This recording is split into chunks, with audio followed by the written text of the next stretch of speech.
Hello again, Doc in retrospect with more Commander Keen Robot Invasion. This will be the last of the videos, but as you can probably tell, it's a bit on the long side. You'll see why in a bit. Anyway, there isn't really that much to say about this particular stage because it's pretty much what you see. You get rocks, and then you get an inside section, and then it's over. This stage was not the one that caused me difficulties. However, there is one thing notable to mention about this stage: is the little green guys you see in the on the ground all over the place. Those are cameos from Commander Keen. I remember them from, I believe I remember them from one of Roghouse's old Let's Plays. That was a very interesting thing to watch because it sounded very different back then. But yeah, they don't really do anything special. They have, they take 2 hits to knock out, and then they don't do anything more after the knockdown. And no, they don't wake up at any point, so don't worry. They pretty much function like regular enemies. Those rocks that fall, though, are just kind of annoying. They keep falling even after the enemies are gone. Real pain. Anyway, I'm going to be doing a little bit of back and forth to grab some items that I saw earlier. And so I will rest up my voice until we get to the boss.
here we are at the boss. The boss, who is,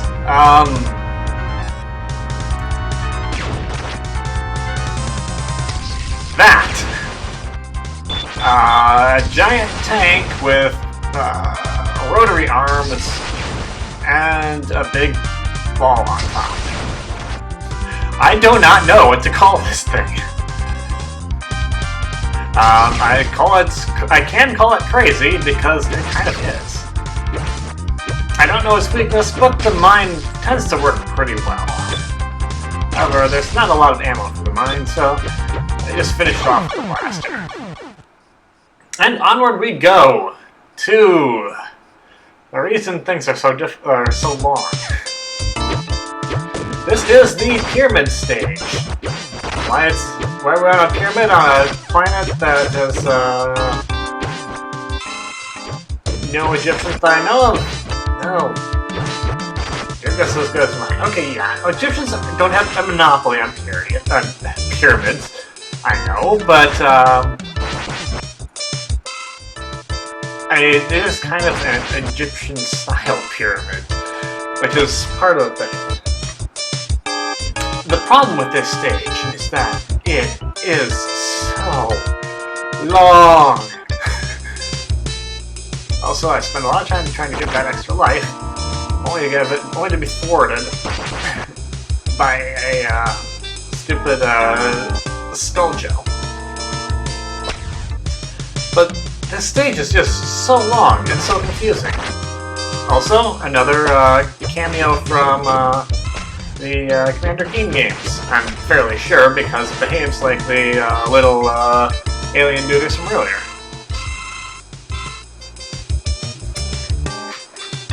So anyway, this pyramid has one thing that helps increase how long it is that it has two paths, and I don't know entirely where they meet up. So, it's, I actually speed through part of it, just because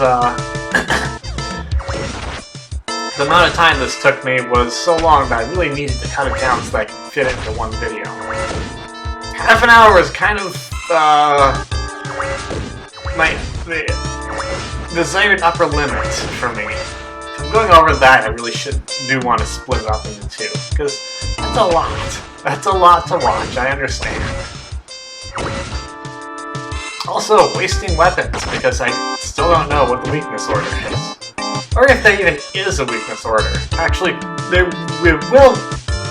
will find some weaknesses. Or at least some apparent weaknesses. But, yeah. It's kind of tough in the heat of the moment to figure out the weakness orders in this game. I can discuss that more when we actually get to the boss refights. Spoilers, there's boss refights. For now, we'll hold off on yammering more until we get to kind of a more notable part.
So yeah, this is the part I sped up through. It is, I mean, for all intents and purposes, it looks perfectly like progress. The thing is, I don't know if it is or not. So yeah, you see it splits off on the upper and lower there. I take a brief look at the lower path, but eventually take the upper because I think that because it looks to me like the lower path is progress, and it is. But what's the upper path? I honestly don't know because it goes all the way to the end. So. Or to an end of something. Also, it has a lot more precision jumping, which is, yeah, it's my expertise now. But also, in this game, it's a little bit on the tricky side, because, Keen is not exactly the most precise of jumpers. That's just how it is.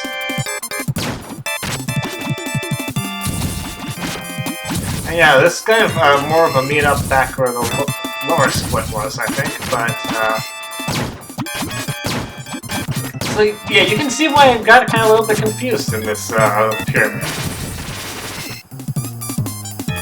Lots of, goodies to pick up, though. But yeah, you might be able to see why I got, turned around and perplexed and spent so much time in this stage, because it's hard to figure out your way around. Really, if you're just playing the game to try and get through it, you probably just want to take the lower path and be done with that. If you really want to explore around a lot, well, go ahead and take this route.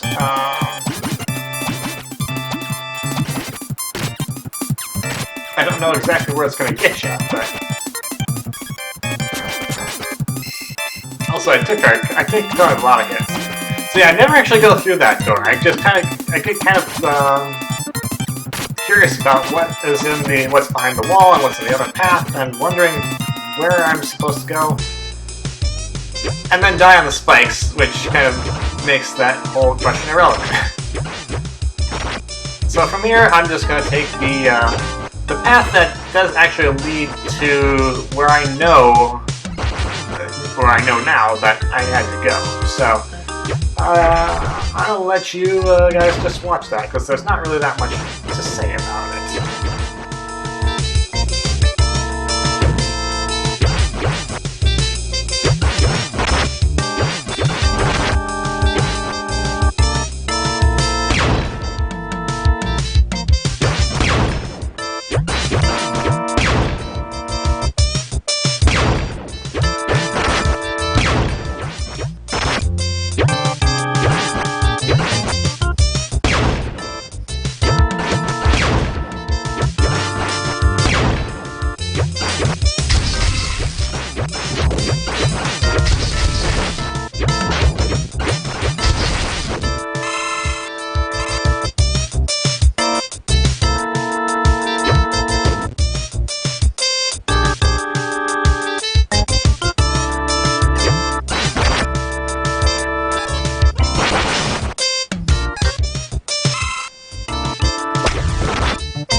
This looks like a familiar room, doesn't it?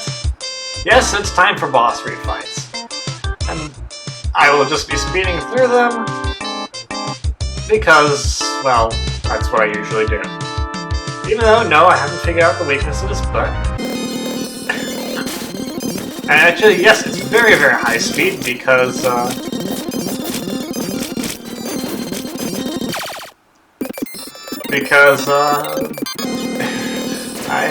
I really needed to cut down my time here.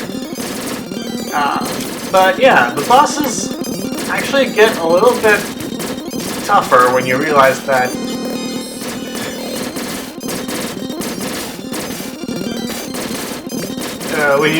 you can't just tank them perfectly every time because you don't start with a full health bar every time. Anyway, yeah, I do find some weaknesses, like Reptile Man there is not a fan of fire.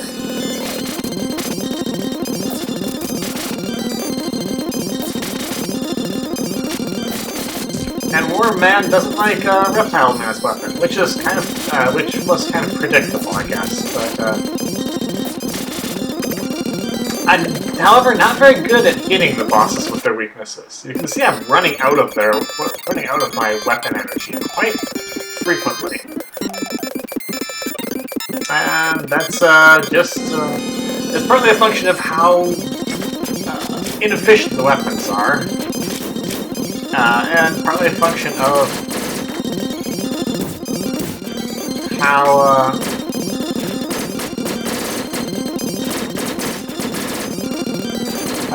difficult it is to find those weaknesses. Yeah, that I don't think I actually found Roachman's weakness, but I just used the Nova beam because it was effective. Echo Man, however, did not like lightning, so that was all nice. And acid was effective. The good thing was the bosses aren't that difficult, even with their weapons. It's just hard to dodge their attacks. And now we can move on and take care of what's coming next. Well, you can guess that. It's Mortimer Machine.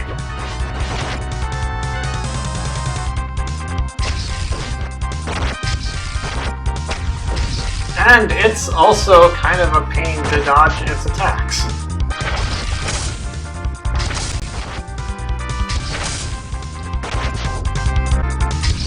So yeah, I'd take a couple of deaths here, but eventually I figure out what's going on. The first form, it really just doesn't make sense to do anything except use the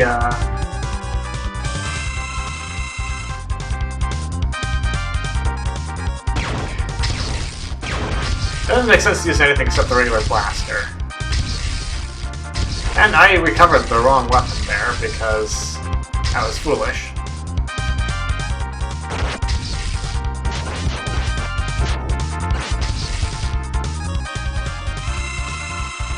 But once you figure out his weakness, he goes down pretty quickly. That's right, it's the wave beam. And he is quite weak to it. Of course, because I spent a W tank, I suddenly get greedy and decide I'm not going to spend another one. No, right near the end of the game. You know, that's just me. But Morty's down anyway, so... And of course, he flies off in a very Wily-like saucer, which thankfully does not have the volume of the Wily saucer. Then we go to a very pink planet. I can't help but feel like this is more of a direct homage to Commander Keen. But I don't really know. I don't remember enough to know for sure. Anyway, this place is just basically styled like a house. It's got some pickups to recharge yourself, and it's got plenty of enemies too. And it's also where the final boss resides. Until we get to him, I'll let you just enjoy the visuals for yourself.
Oh, we've got a boss gate. That's pretty ominous.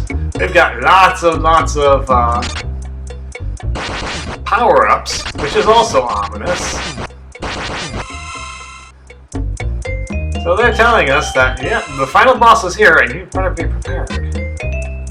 I wasn't quite prepared, but I did eventually figure out how to deal with him. So it's basically, I believe this final boss is kind of reminiscent of a Commander Keen boss as well. But again, don't quite remember. So the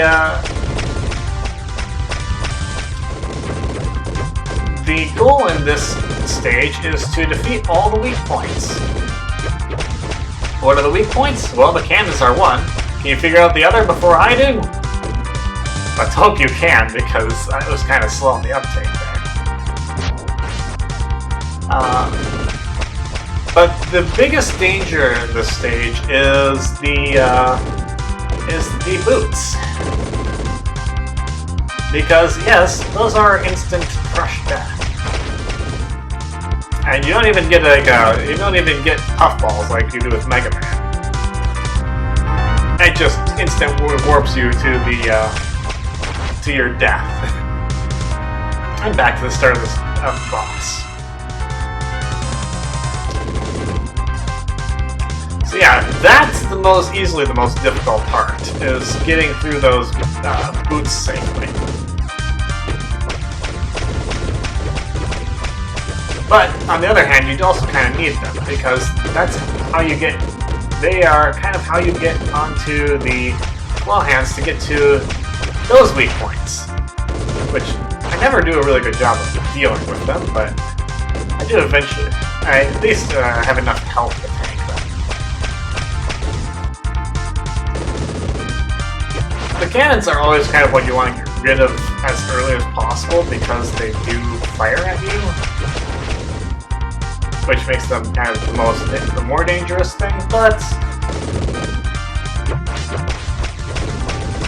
they do have pauses in their firing, which is kind of weird. Alright, well, we're not quite done yet. We've broken down the boss, but we haven't defeated it. Instead, now we have to destroy its heart.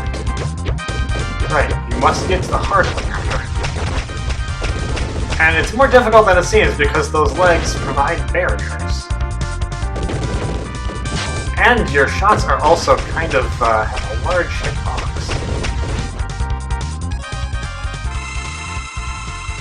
But the defeat of the boss still comes pretty quickly. It doesn't take a lot of hits to the heart. Like, so it does only like 4 or 5 hits. And that does it. All is good. Once again, the galaxy is saved for the moment.